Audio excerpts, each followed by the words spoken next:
Hi, everyone. Welcome. We're going to get started in just a minute. Thank you to those of you who are here on time. Before we get started, I just am sharing with you, we are on the second week of our Transition Institute. This spring, we have 6 sessions.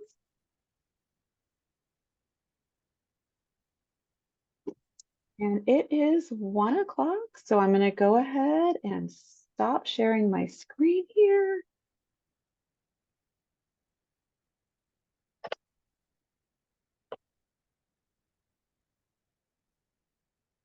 There we go. Maybe I can put my camera on so you guys can see me today. Hello, everyone. All right, well, we're going to go ahead and get started. It's 1 o'clock on the dot. I am very appreciative of today's presenters for getting their presentations ready for us.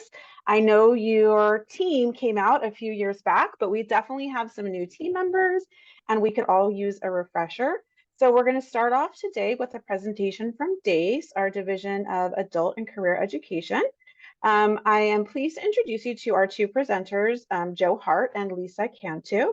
Joe Hart has been with DACE for 20 years. She started as a teacher and then became an assistant principal of counseling services and is currently a coordinator with DACE.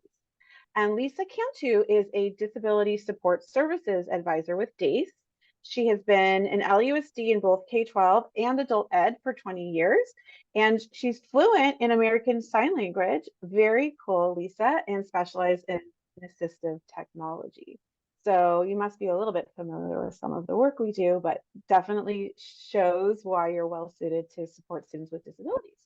So with that, I'm going to turn it over to our adult ed team. You guys should have access to share your screen if you'd like to do so, to share the slides. And I'll let you guys take it from there. Okay, so let me go ahead and flip up. And I apologize, I thought you guys were going to run it, but that is not a problem because we've got it right here.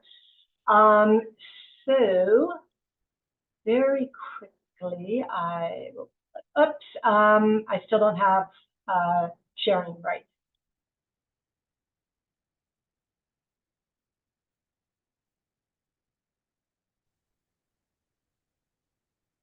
Jacqueline, can you give me? Let me help you with that, Joe. Let's see.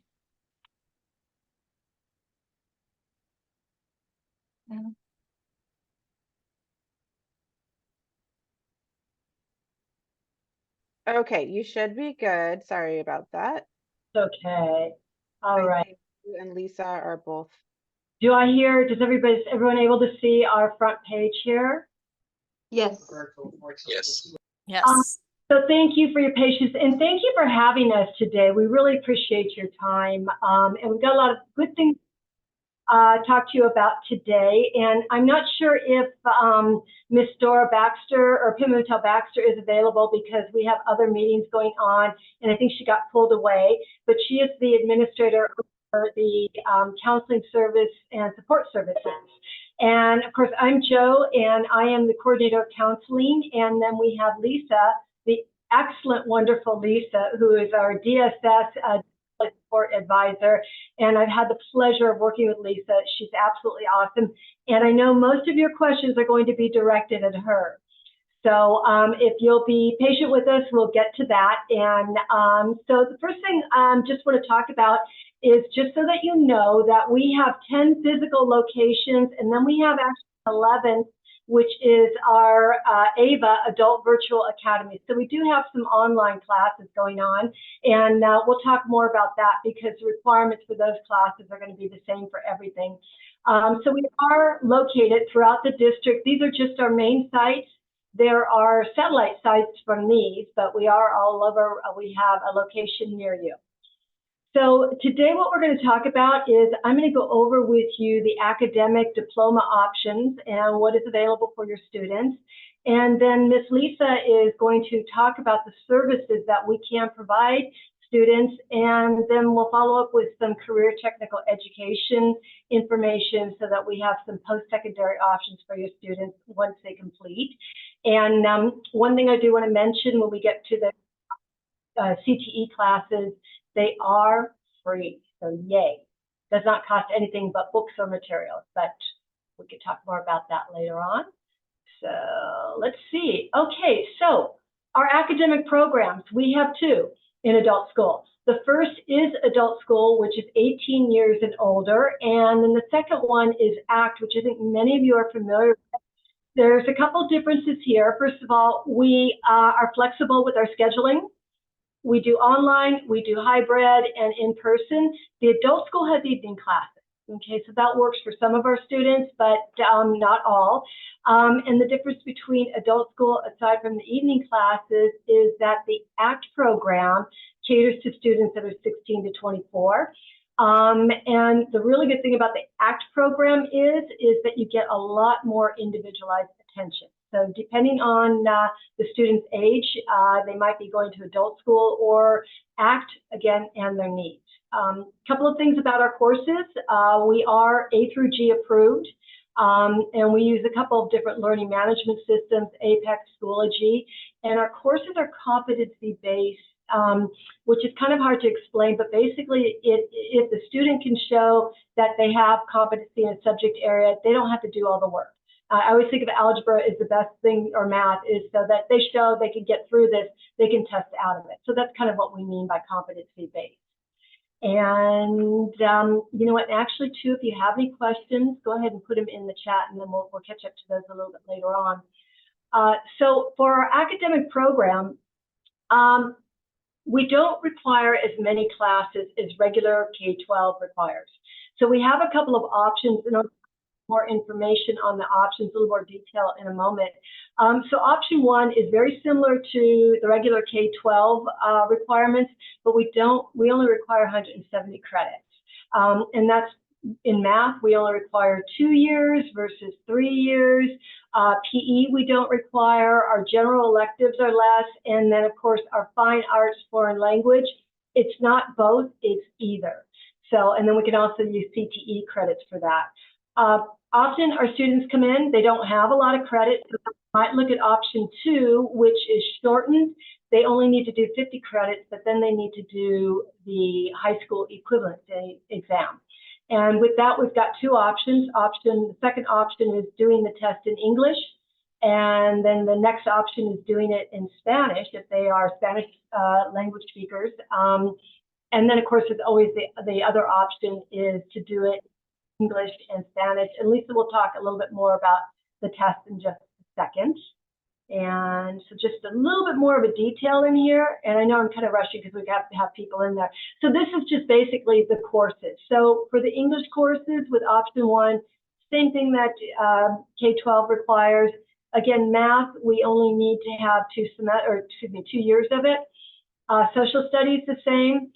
Science is the same, but we don't require a lab. Okay, so that is a difference. And then, like I said, for the fine arts, we only require 2 classes of any one of those subject areas. We do require a computer class and then also a personal development class, which could be covered by a number of different courses, including CTE. And then the general electives, and that, of course, could be any of our CTE classes. So, and as I said, with the option 2 and 3, same thing for the English exam. We only require 2 English classes. If you're doing it for Spanish speakers, this is again for a high school diploma. The other option is only to do the test. But for option 3, they do need a few more English classes in there. Otherwise, everything is exactly the same. And then Lisa, did you want to hop in on that, talk about the exams? I will. Thank you, Ms. Hart. Thank you so much, everyone, for having me. It's so nice to see many familiar faces and names. I cover the South region, so I do work with the DOTS department regularly. And as recent as this morning, I was communicating with one of the teachers about a campus tour here. So I will touch briefly while we're on this slide about the testing accommodations for the high set or the high school equivalency test. Students can request a testing accommodation such as extended time, things like that. Now, what's very helpful is for that student to have their IEP on a flash drive, and I do assist them with applying for those accommodations. It's a a relatively simple process, but you know, for our students, it can be challenging, and they definitely need someone to guide them through that. So that's where the student, you know, will meet with me. I'll help them apply for that testing accommodation. Now, there's other accommodations they can get in the classroom along the way, but when it comes time to take the actual assessment, that is through the vendor PSI, and they require us to upload the IEP, request the accommodation, then ideally they approve it, and then the student can be scheduled from there. So I just wanted to make that note in regards to that last slide. And from there, I will move into what disability support services in adult ed can provide and the difference. Now, Ms. Hart, do you mind going back one slide to the flyer, our flyer? Thank you so much. And thank you for running the, the PowerPoint. So this is our flyer. As Ms. Hart said, we have 10 big locations spread out, and then we have our satellite locations and our smaller branches. Now, I work at Harbor Occupational Center, which is in San Pedro. So one of the big differences, and I was just earlier today, I had a tour of transition teachers from Long Beach Unified coming. And I always feel like it's very important to share this information with you, that when the students, after their IEP has been closed, then the terminology changes, and they're not gonna see words special education and things like that. Once they go to adult school or community college or universities, they're gonna wanna seek out either the DSS office, disability support services, something along those lines. The terminology is changing, so they may start to see things like Office of Accessibility. So it's very important to prep the students for that language shift, because they are adults. They do have to self-disclose. We can't ask them, are you disabled? Do you have a disability? They're adults. They have to voluntarily share that information now. And so I just wanted to clarify that a little bit. Now, so ideally they come through the DSS office. If they choose, it's their decision. We can't force any services on a student that doesn't want it, but we do encourage the students, and it is mentioned to them from the beginning when they apply or when they come into the school. There's signage, there's during orientation, they're made aware of the DSS office, and things that we can assist them with is registration, enrollment. That's where I'll help the student. I'll be their liaison between, if DOR funds them, then I'll reach out. I know everyone in the DOR office in this area. I will help the student with that process. If they need a testing accommodation for our math and English placement assessment, I will assist them with that. We have, I'm just kind of moving down these bullet points. So and let me know if time is. Slide. Okay, thank you so much. Thank you. And let me know how we're with time. So we do have students that come through us that have low vision or who are blind. We have a resource room here at Harbor. We can make enlargements for them. We can record course materials for them. We have JAWS software. We have various screen magnifiers, things like that.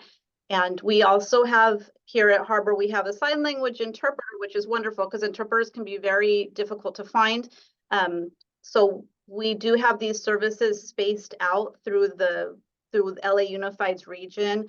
For example, our centrally located school, Abram Friedman Occupational Center, they do have the program for students with low vision or who are blind. They do have their deaf program. Our North Valley School has that also. So we try to space those services out so that we can reach as many students as possible. I'm going to move down to the next bullet of classroom accommodations. Now, that is something that the student and I will discuss. We'll discuss classroom accommodations. Our students tend to be very forthcoming. They feel very welcome here, so they're comfortable letting us know they have a learning disability. And I'm always going to ask them, how do you learn best, and what didn't work for you? I think that's an important question to ask them, is what hasn't worked in the past, because they're quick to say what they don't like and what doesn't work for them, and then we can make a plan of what accommodations would best suit them. And that's going to be things like preferential seating. They may, if they have vision, low vision, then we're going to help them with the class materials and things like that. And And I touched on that we have sign language interpreters spread throughout adult ed. So please, if you have deaf students, send them to Harbor Occupational Center. And I do go visit the high schools. They come here. I do want them to know that we are able to serve our deaf students. We love them here. And assistive technology. We do have assistive technology for our students.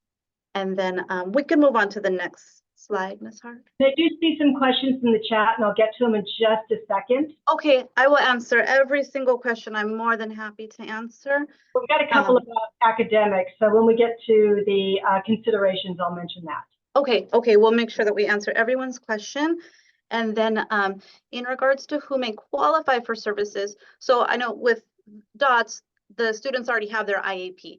So your students are already going to qualify for DSS services, but they have to self-disclose, or the transition teacher will reach out to me and put me in contact with the student to make that bridge. That's quite often how we work together with DOTS. Regional center clients. And I do want to backtrack with the IEP. So for the adult side, that I work with students who have closed IEPs. If the IEP is still open, that like through our ACT program, those students will continue to receive services through K through 12, their RSP teacher, their things like occupational therapy, things like that.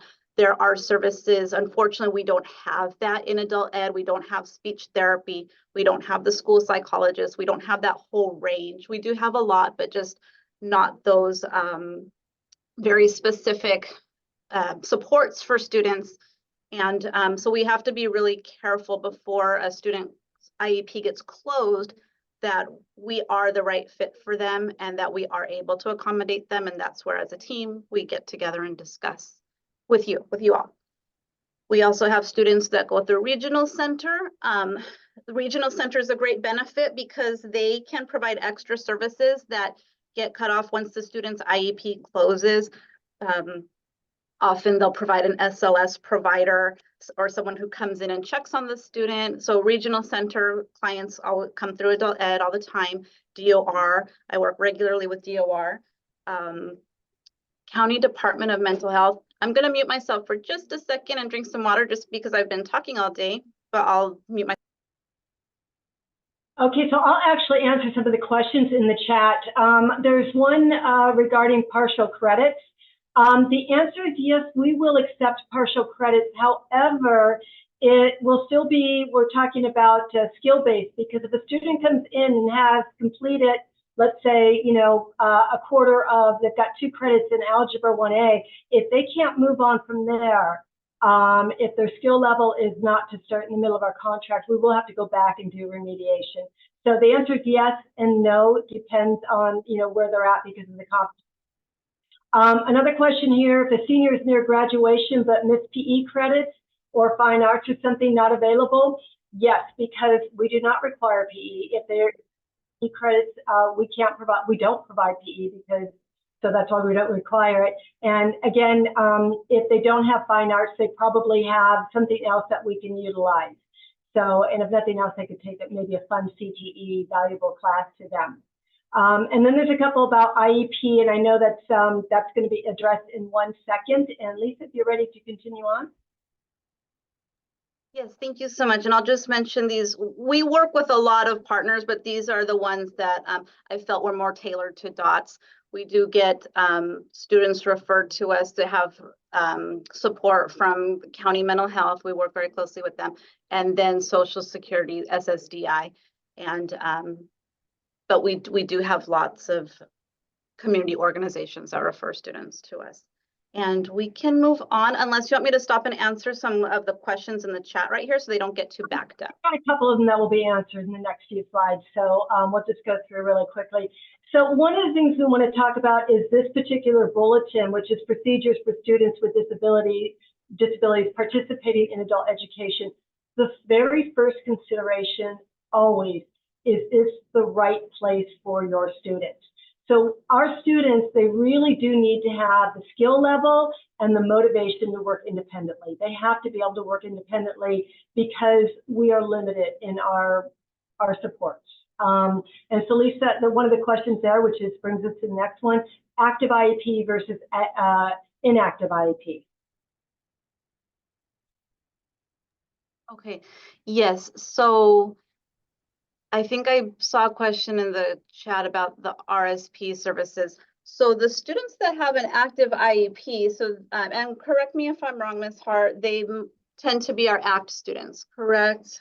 And I do know that the transition teachers, when I go visit the high schools, they kind of fill me in and keep me up to date. But so there are students with an active IEP, and they're the students that are eligible for all those services that are in their IEP. Now, if the student ages out and the IEP is closed, or they graduate and maybe they want to move on to a career class, when their IEP is closed, that's when they'll transition over to the adult ed side, to me. Sometimes there's overlap. Sometimes we have students, and I'm going to give an example just to make it a little bit clear.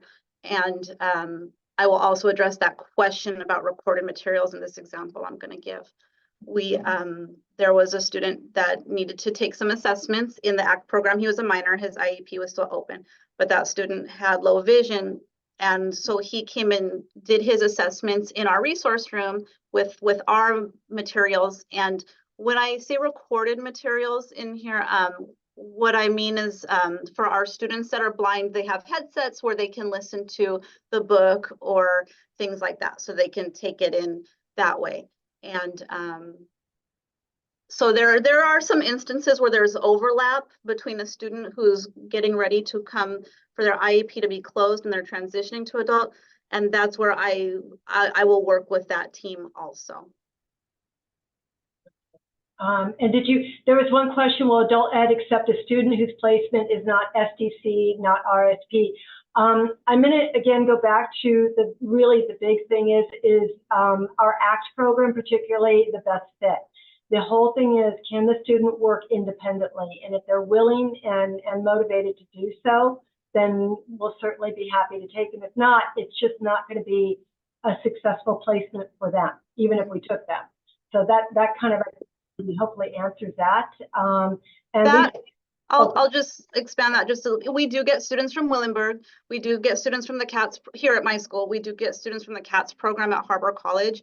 They're more than welcome to be students with us. With those students, we do, the teachers tend to organize a tour so they can see the programs first, the students themselves, so they can actually see the program, the career program, and so that the student can be empowered to make that decision that, yes, I can see myself here. And for us, that tends to work out really well. We really want the student to visit and see what their what kind of program they may be joining. So we are running tight on time, so I think we're going to have to skip the CTE, but you want to go ahead and continue on? Sure. On the screen is just some examples of testing accommodations. I mentioned HiSET. I am going to touch on CTE briefly, the career technical education. We have a lot of national licensing that we do, and students are eligible. If they have a qualifying disability, they're eligible for accommodations through those third-party licensing facilities. So again, that's difficult for a student to navigate because they don't know about that. So that's where I step in and help them.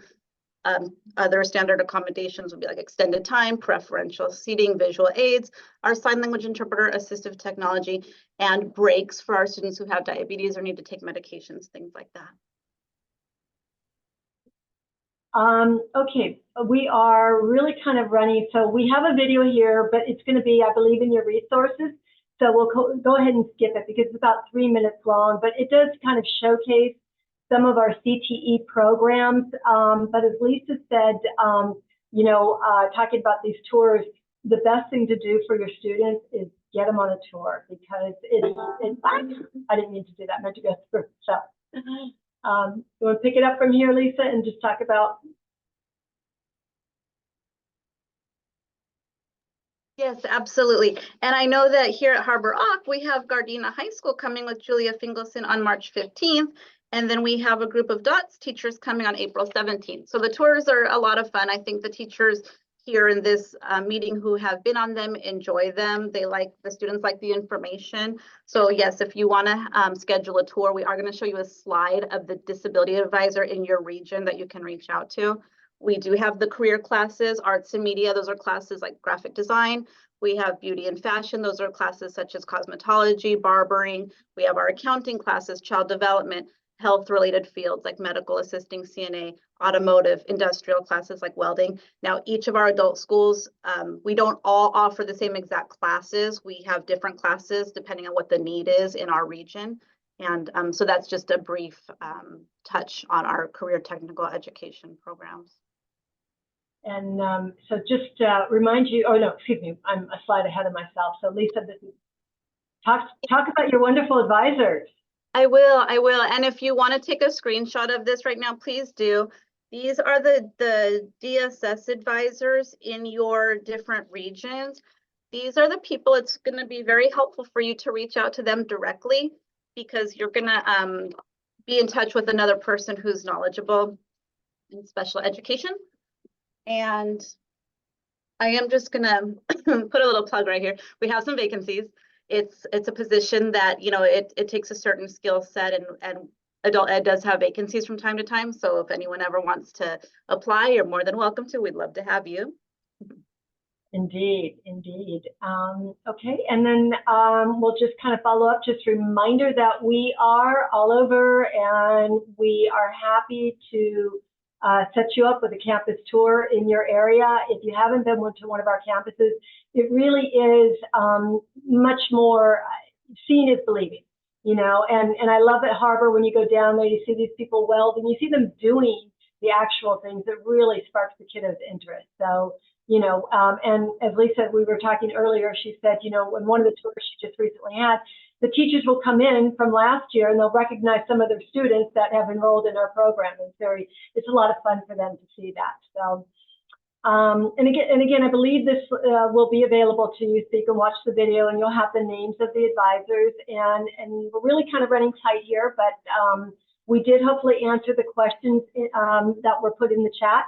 There was a couple questions, Ms. Hart. I'm sorry to cut you off. One was about the regional center. And if the parent is, oh yeah, if the student has given permission for us to communicate, because they are adults, so once they go into the adult ed side with students I work with, I will help the family with reaching out to the regional center. I think a lot of times families forget that there's valuable resources there, and they sometimes forget that the regional center is something that is available to them if they qualify. Okay. And there was one other about the IEP, either active or inactive. I would say for the younger person, keeping the IEP open is better, because it keeps more options open for the student, and it doesn't cut them off from those services that they may need. And that's what I lean towards, not to rush to close their IEP just because they've indicated that they're interested in adult ed. We really have to be very thoughtful, and that is where you're going to want your DSS advisor to come to the IEP meeting and talk about that. Yeah, and we're more than happy to do that, so that the family can make a decision. Yeah, and there's materials are not covered. We're talking about the cost of the program. You know, generally speaking, it depends. We look for different options, programs that can help pay for it. So, you know, we have a lot of things available to us. It's just, you know, whether or not students can fit into those programs. Mm-hmm. And DOR helps with that too, because DOR decides, you know, it helps as part of that process of what is a good fit for the student career-wise, and they will fund the program if they, well, you all know, they'll fund the program if they feel that the student can be successful in that program. And I have a last question here about some of the programs requiring a 10th grade or higher reading and math level. Some of them do, and it depends on what it is. But if you have a student who doesn't score there, we do have reading and we do have basic classes to help get their scores, to help boost their scores. And I can touch on that. Not many of our classes, that's a high grade level. That's for a student that's going to want to go into nursing or something like that. That's pretty high. Not many of our classes have that grade level that high for the career classes. Now, if they fall short of that reading level, yes, we are going to recommend a reading class. And then I know, like, what works for our students with special needs, I've just seen it to be true, is maybe they don't score high enough to get into that career program they want. I'm going to suggest something similar along a similar path, but with a lower score, because often just them being in the habit of being a student and taking safety tests and learning processes, when they retest in like a few months or whenever, their score does go up a few times, like a few grade levels. And we do know that, you know, we have students who aren't ever going to get to that 8th or 9th grade. That's okay. We'll find a program that fits them. Right on the nose. I know that. Right on the nose at 1:30, but we do actually have a little bit of time if there are some teachers out there that have questions. I'm concerned about your.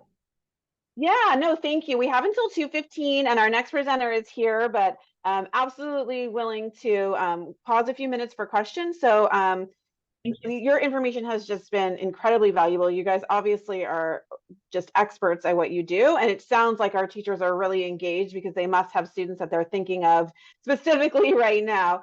Danny has his hand up. Danny, you can go ahead and unmute yourself and ask your question. Great, thank you. So regarding the students that are interested in the ACT program, when the schools hold an IEP for change of placement, how many minutes do you include in that FAPE page? I noticed that I noticed that it's not standardized, and I was wondering if there's a recommended number of minutes that should be included in there, especially for students that are moving away from a special day program into what looks like RSP services now. And then the second question on top of that is, you've been mentioning about making sure that they're good candidates for your programs. And I'm wondering, how is that determined?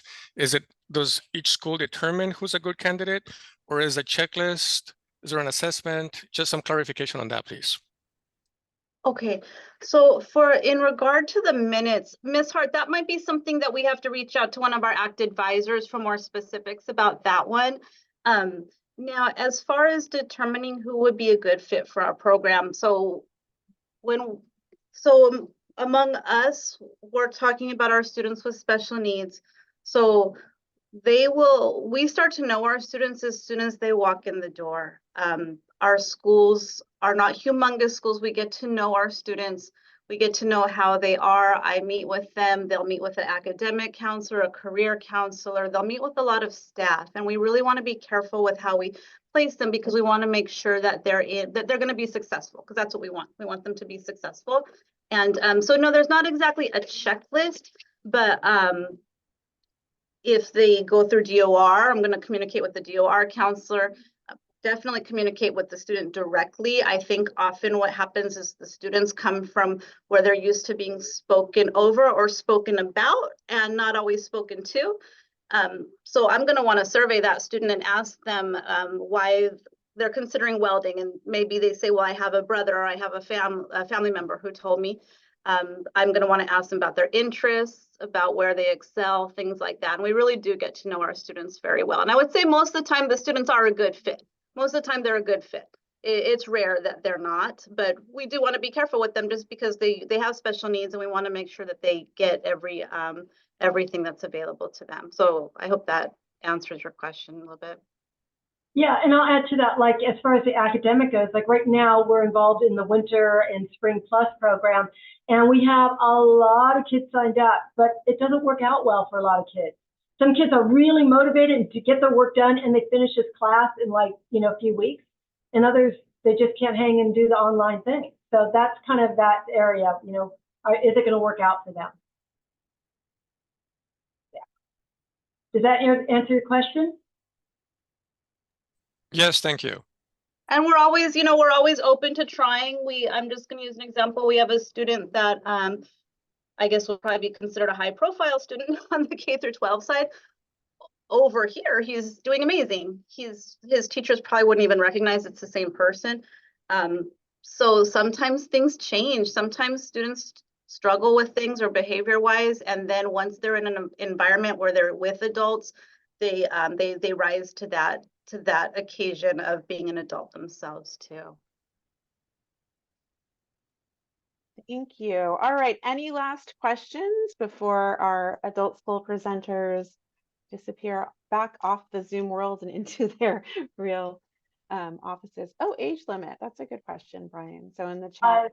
16 at this time, youngest, and on the other end, we have no age limit. Never Okay. too late to go back to school. Never too late. Love that. Well, thank you guys both so much. Our presenters' email addresses are in the PowerPoint, so you can absolutely contact them. And I just wanted to say thank you both so much to Dora, who may or may not be here, who I've been communicating with and who helped set all of this up. And to you, Joe and Lisa, thank you both so much for your time today. Super appreciated.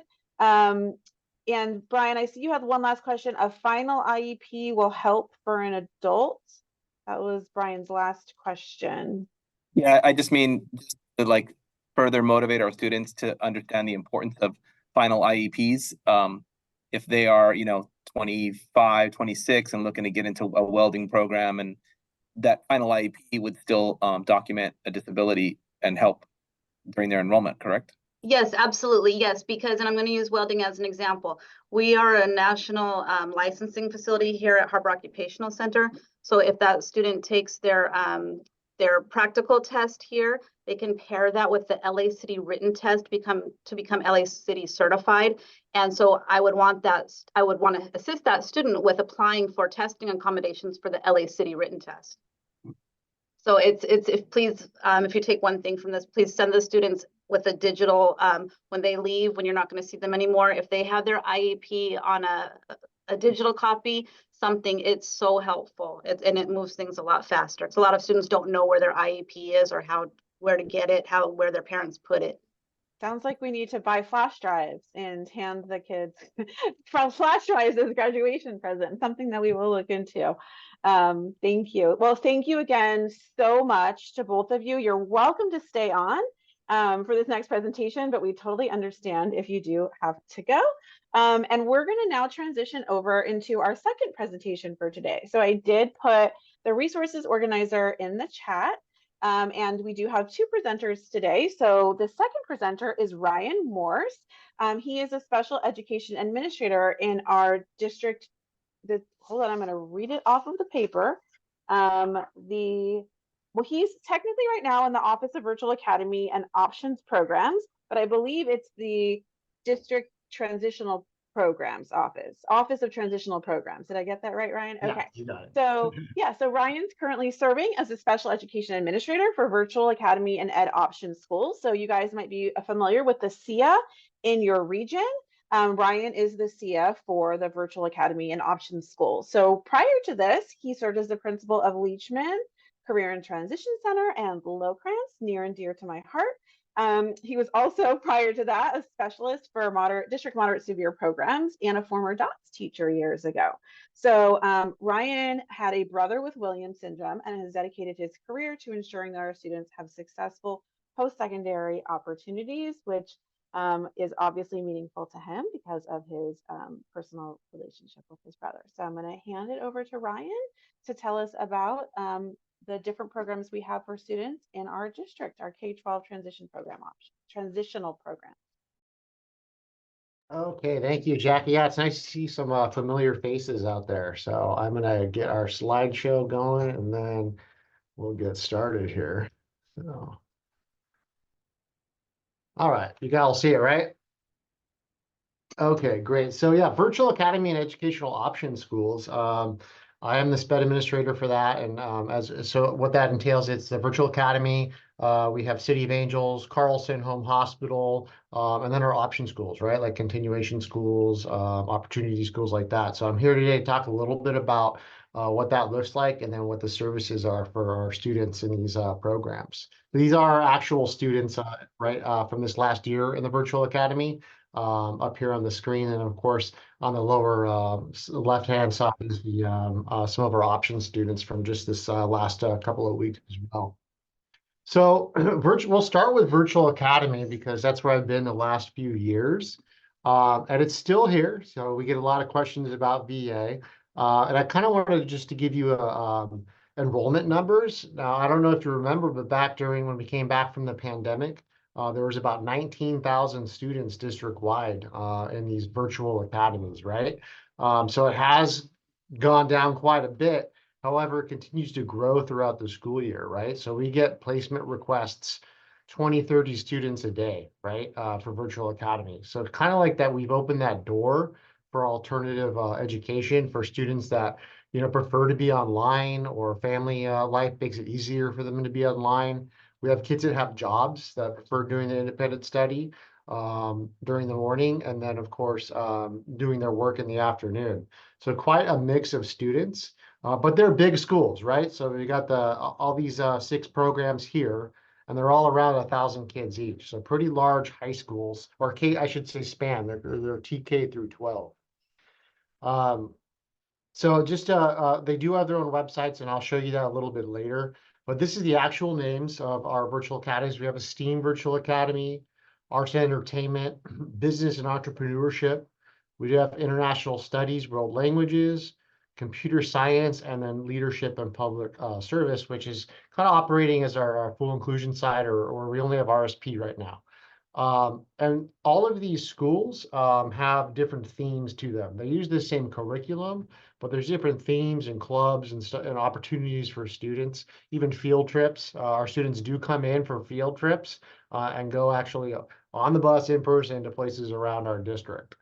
So those are the 6 names of our academies. They all have this in common. They're all independent study, right? So just like the other program, City of Angels, this is independent study for our students, and there's quite a lot that's put on them to be able to navigate these programs.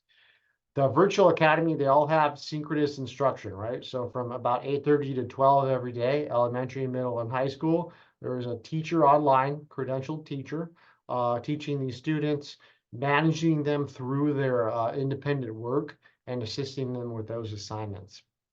There's also weekly check-ins with teachers, right? So the parent and student check in the afternoons with teachers to kind of go over what's called the record of assignment, see if they need any additional support and things like that.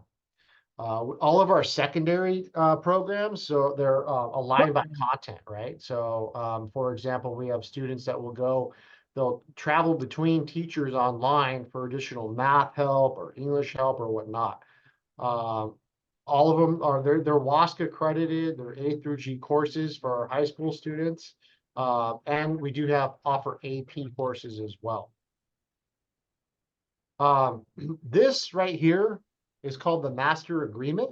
And what this is when a student is an independent study, the way that the state gathers ADA, right, the funding for the student, that daily attendance, is through what's called a master agreement. So the parent signs this, the student signs this, and the teachers sign this as well, right? And if we don't have a signed master agreement, our district doesn't collect ADA funding. So every semester, we work towards getting these signed so that our students can get all the services they need. And it's really important too, beyond just that ADA, because it talks about the student, what they'll need to be successful in independent study, and who's going to be involved in that. And then attendance is a little different too. There's what's called a record of assignment, right? So if I'm a student in independent study, I'll get 2 weeks worth of assignments. And we have students that do them, synchronously during the day, or they do them on their own. But and it doesn't matter how they get it done, as long as they get those assignments done within that 2-week period. And then the teacher grades it, and they get that 2 weeks of attendance. Okay. Instruction, we have something called FlexPoint curriculum. So it is different from Edgenuity, which some of you may be familiar with. FlexPoint is integrated, and I'll show you some screenshots of it in a minute. It's integrated into Schoology, and it has a lot of accessibility features, far more than what Edgenuity had for our students, which is one of the reasons why we have a very large population of students with IEPs, which is why we were looking at different curriculum that was a little more accessible. There is a TLF, right? The learning framework. There is an appendix for virtual learning in there, right? So if teachers are being evaluated, we have almost 4,000 students using that on-demand tutoring, or the online tutoring. We do have BSAP support. We do have PLTs. There was a big push for Fender Music for elementary. As I said earlier, there's a lot of theme-based clubs and virtual trips, and we do have art itinerant teachers as well. They got their WASC accreditation in 2022, and they're still working on that. So all 6 of the VAs are fully accredited high schools. Okay. This is our IEP number, so it's quite large. You can see we had 5,300 students total in the virtual academy, and 1,259 of those have students with IEP. So it's a well above 20%, 25% of our students have IEPs. And you can see as the more popular thematic ones, right, have the largest ones, like arts and entertainment, right? We have a large population of students on the alternate curriculum and arts and entertainment, right? STEAM is also a large one, and computer science. But still, all of these schools have very large populations of students with IEPs. The RVA staff are responsible for the IEPs. So it used to be where the in-person schools were responsible, but it's actually RVA staff that are the IEP case carriers and work in collaboration with schools on assessments and things like that. Each one has an APIS, right? And a SPED support provider or coordinator, right? And then all programs and services are offered. So we have special day core, we have RSP, and we have special day alternate, right? So most of the students receive RSP services, but we also have around 260 kids in the alternate curriculum in virtual academy, which is quite a large amount, right? So just some things, I don't know if you can see on the screen, there's a picture of elementary, what that looks like for FlexPoint. And the toolbox on the right there has things like, a dictionary where they can highlight words, and it'll play audio for them, or text to speech. It'll bring up actual dictionaries for them as well. And then at the bottom, that's an example of secondary curriculum. Same thing, right? It still has the same toolbar, but it's more age appropriate, right?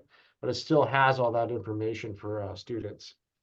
We do have, we're working a lot with in-person schools to identify what's the most appropriate kinds of accommodations for our students, right? Because online learning is much different than in-person learning, right? So we do talk about things at IEP meetings. We do get invited to them. We talk about text-to-speech or AC or AT, what's appropriate for the kids to be successful in independent study and online. Okay. Also, we do have in-person and virtual service provision. So the virtual academies have their own APE teachers that provide services. We do have our DOTS teachers that help out as well. We have our own speech providers too that provide services for our students online.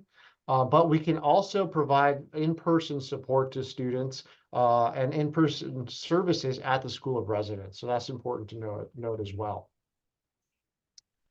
This is important too, because there was a change to independent study kind of around the pandemic time, because there used to be a criteria of what a student had to be able to do to be successful in part of independent study. So I'm not going to read it all to you, but basically in blue, it's put it on the IEP team, right? So if an IEP team decides that a independent study is an option or something that they want to try for a student that may be having difficulty in person, then they do that. That's it, right? That's the IEP team. They made the decision. There's no longer a criteria, and that student can enroll in independent study. However, sometimes we find that kids with IEPs or specific needs don't do so well in independent study. So that at that point, we have our teams kind of really identify what's going on. Should we have different kinds of accommodations or services, or should we talk about placement back at an in-person school, right? So it really depends on how that IEP team decides for placement in virtual academy. This is, you probably won't be able to see it, but you'll see it in the resource guide. This just kind of shows like how our students or our schools are responsible for servicing students. It talks about like what the in-person is responsible for, what the virtual academy is responsible for, and how service staff are assigned to the school. So I won't go through all that, but it just kind of really goes through how the provision of services. We do have welcome center locations all around the district. I'm actually at one right now in the valley, Zelza up here. And the welcome center serves as a hub where we have assistant principals, we have APIS, we have office staff, and we have the ability for families to come in and get help either with IEP support or technology or any kind of documents or anything like that. Also, if they just need help signing up for independent study as well. So all of our staff and all of our principals are located at these welcome centers that are oftentimes at other schools around the district. And all those numbers there are for you as well. I always ask when I see a parent in person or if I'm talking to a parent, because I'm always curious because our number of students with IEPs is pretty stable and oftentimes it grows over the year. But just in general, why kids are interested. This is from back in 2022. We were asking students what they think about VA. So I won't read them all, but for a couple of them, you know, they like how there's clubs for them to join. They like that it's all virtual. They can work at things at their own pace, right? They like how there's specialized academies and the classes are interesting. So and flexibility, right? That's a big one. So I like that I'm able to work at whatever pace I'm comfortable with. So again, we have a large group out there in the world that are still attending online college, right? And a lot of colleges are offering that. So, and this works for some of our kids too. So interesting stuff there. Carlson, we're going to shift gears here. Carlson Home Hospital, I do support that school as well. It's very important that to know that they do have an online program as well as a home instruction as well, but it's temporary, right? So Carlson's really meant to be temporary placement. And so we're looking at a lot of kids. We don't want to see kids going to Carlson Home Hospital and staying there for 10 years, unless, you know, they do really have a chronic condition that that they aren't able to attend in person.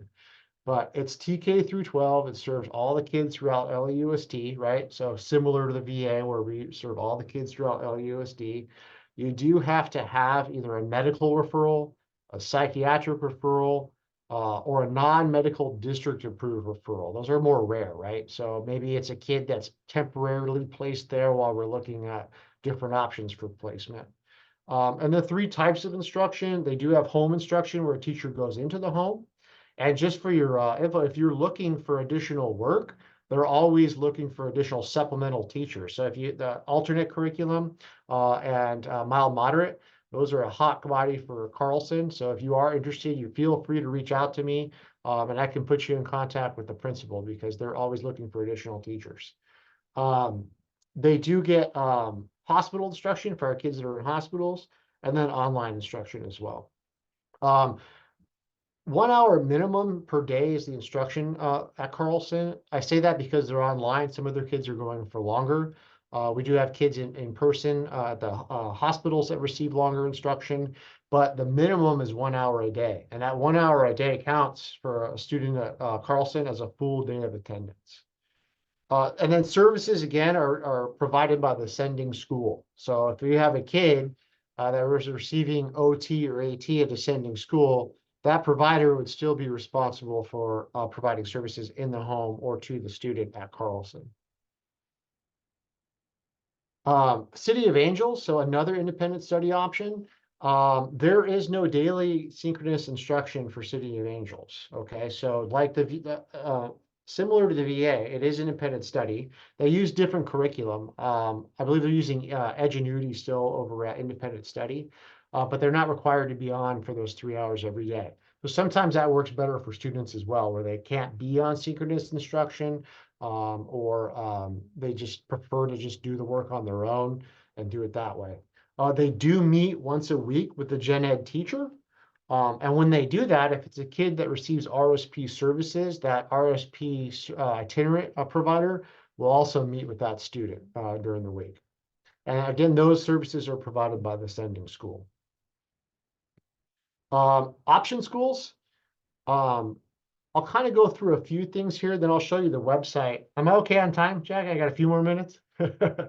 Yeah, actually, Okay. so we have till 2:15, so Oh, okay. whatever you need to do for I your won't take up presentation. that much time, but Yeah, yeah. no worries, and we can also have some time for Yeah. questions. So the three different kinds of option schools, in addition to Virtual Academy, Carlson City of Angels, are opportunity schools. So like continuation schools. Oh, I put that out on the wrong. I'll fix that. The continuation high schools, option schools, and opportunity schools. So before I leave here, I'll change this. But the opportunity schools are for students that are it's really specialized. You know, we have a lot of students who may be pregnant minors. There's a few of those schools still left throughout the district. They're smaller classes. A lot of the special day classes are smaller, depending on what issue is going on with the students at home or where they're coming from. Our continuation schools, we still have 39 around the district. You have to be 16 years of age or older. And then, of course, they're still expected to meet all the requirements for graduation as any comprehensive school. They're also required to participate in all the same testing and any kinds of mandated assessments and things like that. Most of our opportunity schools have RSP there, but we do have quite a few with special day program as well. And those services are provided through itinerant. And then finally, the community day schools are students that are serving high risk, right? So those referred for expulsion, probation, the school attendance review board, or other things like that. So again, we do have students with RSP, SDP, and they receive their service through an itinerant teacher as well. But what I wanted to do is kind of come out of here and show the website. Let me reshare. Yep, I can see the website now. Okay, cool. So this is our kind of our landing page for the Office of Virtual Academy and Educational Option Programs. We just redesigned this, I want to say, a couple weeks ago. But on it has all of the information you would need when working with IEP teams or families to explore all of our options. So again, you have your continuation school, and as you click into it, for example, of course, internet's running slow. It'll have all of and you can still see this part, right, Jackie? It'll have all the required attendance, the curriculum, instruction, support plans, has a fact right on who's eligible to enroll at a continuation school, all the information about it, and where all those schools are around the district, right? So all 39 of them are in here. As we go back, the same thing applies to our other schools, our other option schools. So let me head over here. Opportunities. Today, at our roundtable discussion with our... All right, hold on, let me pause. I'll go back to that in a minute. So here again, it has all the information here for opportunity schools, who they serve, the curriculum, instruction, support, all that as well as a location for those schools as well. And then as you go into other schools like the Virtual Academy. Oops, hold on. Today, Virtual Academy has its own website with all its information as well. How to enroll, links to where all those schools are, right? To their own web pages, just the program highlights and all of that. So it's kind of like your one-stop shop to all the information on, the enrollment. Here's the Q&A on that. All the information on students with IEPs are in here as well. But yeah, I was going to show you one quick video.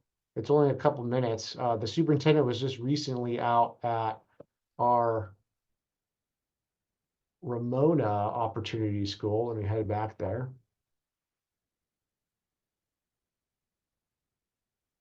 Can you guys see this, the video? Yeah, okay, I'll play this. Today, at our roundtable discussion with our superintendent, our California Surgeon General, our board member, Dr. Rivas, along with the most important people, our students, we talked about how we are supporting our students that have gone through tremendous trauma in their lives. This curriculum is called Safe Spaces. The data shows that you can decrease mental health disorders by 44%. This is a safe space. This is the one-stop shop that addresses all critical issues impacting children. This is not just a school, this is actually a sanctuary for a lot of our young girls. We saw a wellness room. We also went into the infant center.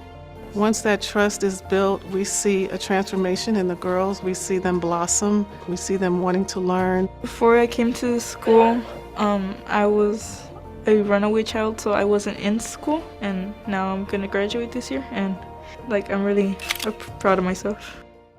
So pretty cool stuff. A lot of our students have quite a bit of needs, and even in virtual academy too, independent study. So it's nice to see that it is affecting our students in a positive way. So that's kind of the website, the landing page is in the resources folder for that Jackie sent you guys, and then you're welcome to look through it, especially the PowerPoint too. And you could email me as well. My information is in there. But yeah, if I can stop sharing if we have additional questions about any of these programs. Definitely happy to answer them. Thank Muted. I'm muted, so I was just talking to you. First of all, I said thank you. You oversee a lot of different types of programs. So I just wanted to say thank you for giving us an overview of all of them. I hope it's helpful for you guys too, because the district has shifted in the last couple of years, as to which departments are overseeing what. And so this is kind of newer, I think, for this school year, this school year is kind of when they all started being under this new umbrella. So I think it's really helpful because it's kind of like a one-stop shop for all of these different types of programs for our students. Danny, we don't have the answer to that question at this point, but if you guys have questions about any of the programs that Ryan was sharing about, feel free to raise your hand, unmute yourself, put your question in the chat. I know some of you support these programs, so those of you that do are probably familiar with them, and those of you that don't support the program probably don't have a lot of questions because you don't have students attending those programs. But thought, again, it would be useful for you to kind of understand where they all kind of live and what SPED services are provided to students and what that looks like. Wow, Ryan, well, you just did such a comprehensive job. It doesn't seem like there are a ton of questions. Well, I've put the resources organizer in the chat, and now I'm going to put today's feedback survey in the chat as well. If there's no additional questions, please feel free to go ahead and fill out the feedback survey, and you're free to go. We'll stay on for another minute just in case anyone has a last minute thought. But thank you again to Ryan for coming. Ryan's one of our favorites. Marco, contact Ryan directly if you want to be a Carlson supplemental teacher. Ryan can connect you with the right people. There's Alexa, a couple more last minutes coming in. I can ask her. Yeah. Are IEPs students completed at their school of residence or with virtual school? So Alexa, are you asking if the IEPs for students at Virtual Academy are completed at their school of residence? Oh yeah, yes. So Yes. the Virtual Academy is the IEP case holder. So they are responsible for opening the IEP, sending the plans home, the notifications, completing it. However, they oftentimes work with the sending school when it comes to like assessments, right? Things like an OT. The OT at that school might help out with assessments, or PT, things like that. Are done in collaboration with the sending school and the Virtual Academy. But no, it's the VA that's responsible. Yeah, and great question, because I think before VA was being, during COVID, they were kind of scrambling to build all of it. And so at one point, the schools of residence were having a little bit more ownership of the process. So, yeah. And Ryan, we have our 3 VA DOTS teachers. We have John Patrick and Danny and Adon. So I don't know how often you get a chance to see them, but I'm sure they were very happy to be able to see you here today and know who their SIA is. All right, All right. Well, I am going to go ahead and end the meeting. Thanks to all of you for attending. Thanks, Ryan, for presenting, and we will see you guys next week.